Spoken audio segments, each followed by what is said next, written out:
सतनाम सत साहिब गुरु जी। सतनाम सत साहिब जी। हाँ, मन को वश में करने का आसान तरीका क्या है, समझाने की कृपा करें। मन को बस में करने का आसान तरीका क्या है, समझाने की कृपा करें। सबसे आसान तरीका है मन को बस में करने का, और वह क्या है? मन को आदत डाली जाए। किसी भी इंसान हो चाहे जानवर हो, उसको बस में करने के लिए, अपनी ओर करने के लिए, अपनी बात मनवाने के लिए लगातार हमें प्रयत्न प्रयास करना पड़ता है। मतलब उसको ट्रेनिंग देनी पड़ती है ना। ये जानवरों को जो ट्रेनिंग देते हैं, उसके बाद जैसे वो कहते हैं वैसे ही वो उनकी आज्ञा का पालन करते हैं। तो उसको ट्रेनिंग देनी पड़ेगी। कौन सी ट्रेनिंग? कि उसको क्या करना है। उसको रेस्ट मत दो, मन को आराम ना दो, मन को फ्री ना छोड़ो। फ्री का अर्थ क्या है? कि मन ने जो कह दिया, राम ने उसके पीछे पीछे जाकर के वह कर लिया। मन ने कहा चलो मेले में, चल पड़े ना, चले गए। मन ने कहा चलो बारात में, चलो साहब बारात में। मन ने कहा छत पर बैठेंगे, बैठो जी छत पर। मन ने कहा कि रोड पर नाचेंगे, नाचो जी रोड पर। मन ने कहा भाई डीजे बजाएंगे और देवता का डीजे बजाएंगे और गाने गंदे लगाएंगे, लगाओ गाने गंदे। देवता तो कोई है नहीं, कोई आकर के कहता नहीं मेरे गंदा गाना क्यों गा रहा है। ऐसी उसके तो आरती है, ऐसा है उसके तो गंदा गाना, उसको तो है ही नहीं कोई वहाँ। वो तो पकड़ के इनका डोरा कर दे कि क्या कर रहे हो तुम। और आजकल देखो तुम, देवताओं के सारे जाते हैं सारे, तो वो क्या बज रहा है देख लो। ये धार्मिक गाने तो बहुत ही कम, और ज़्यादातर आपको मालूम है क्या बज रही हैं। लेकिन किसी देवी देवता ने आज तक आकर के किसी ने ये कहा कि रे तुम ये क्या कर रहे हो, ये सारी मर्यादा कहाँ गई। घी से ज्योति कर रहे हैं, ज्योतबाती कर रहे हैं, घी चढ़ा रहे हैं। हाँ भाई बढ़िया चीज घी चढ़ रहा है। शराबी क्या चढ़ा रहा है? शराब चढ़ा रहा है, उसी का छाटा लगा रहा है। देवता तो कभी नहीं कहता रे वो घी चढ़ा रहा तो शराब क्यों चढ़ाई, मेरा तिल चढ़ती नहीं है, तो नियम के विरुद्ध है ये कोई बात।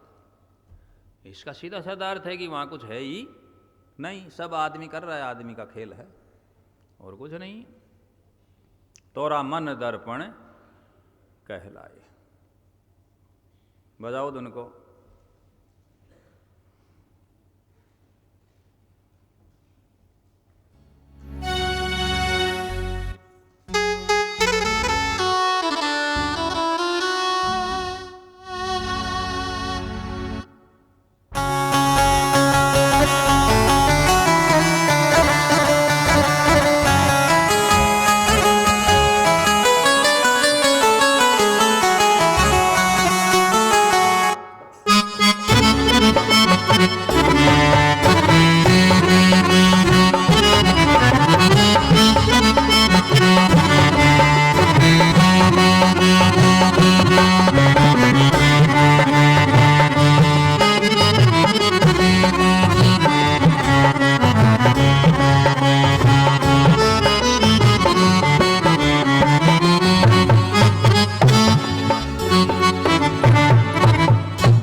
तो मन को दर्पण इसलिए कहा इस गायन में कि जितने भी सारे काम कर रहा है वो कौन कर रहा है?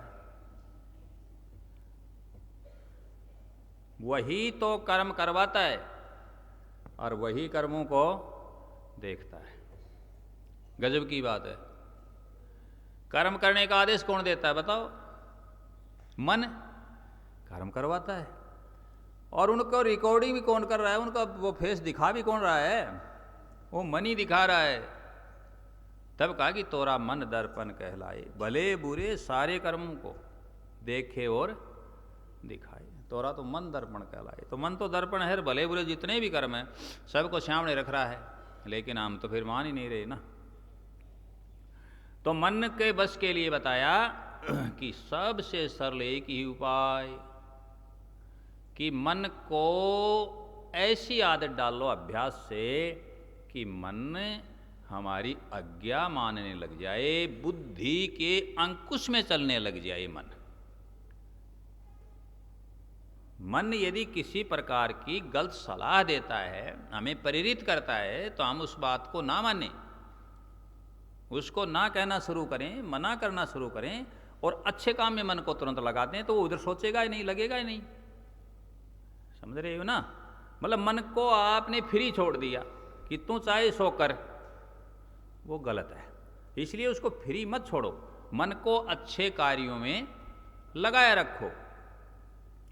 और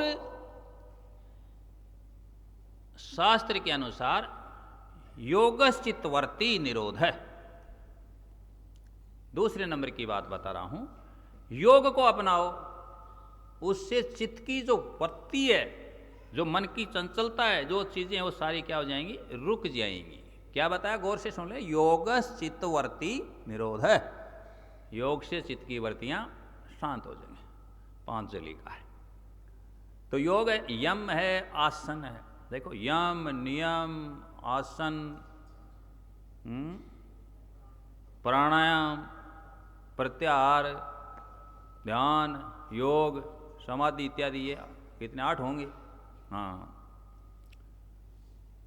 धारणा भी एक बीच में, यम, नियम, आसन, प्राणायाम, प्रत्याहार, ध्यान, धारणा, धारणा, ध्यान, समाधि न।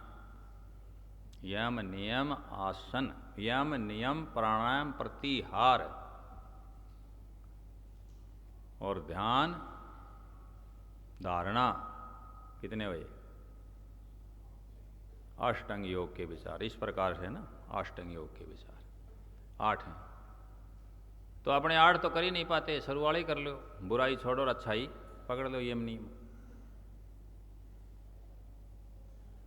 यम नियम आसन है ना, फिर आसन भी जमाना, यम नियम आसन प्राणायाम प्रत्याहार जब पूरे होंगे, समझेगा? ध्यान, धारणा, अष्टांग योग के विचार। तो योग भी अपना सकते हो और योग से भी मन को कंट्रोल कर सकते हो। 2 चीजें हो गई, ठीक है जी। इस प्रकार मन सबसे सरल विधि है। जैसे सत्संग में लगा दिया, गाने में लगा दिया, ध्यान में लगा दिया, सत्संग सुनने में लगा दिया, तो मन बस में हो गया। वैसे ये चीज ध्यान में रखो कि कोई ये देख कहे कि कंप्लीट मतलब परमानेंट हमने सदा के लिए मन को बस में कर लिया, तो ऐसा संभव नहीं है। न किसी का हुआ और न हो सकता, क्योंकि मन कभी भी अपना रंग दिखा सकता है।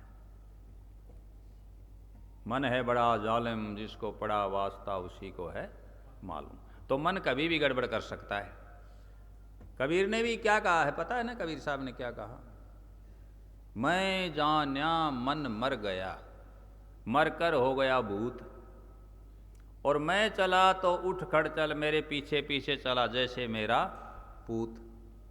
तो ये मत समझो कि मन मर गया ना, मन जैसे की तैसे ही है, जैसा था, लेकिन उसको अच्छे काम में लगाए रखा, उस पर अंकुश रखा, तो ये समझ गए कि मन कुछ से नियंत्रण में है, मन कंट्रोल में है, मन बस में है। लेकिन यदि उसको मौका मिला तो, छूट मिली तो, ज्यों की त्यों वो अपनी क्रिया शुरू कर देता है। सतनाम।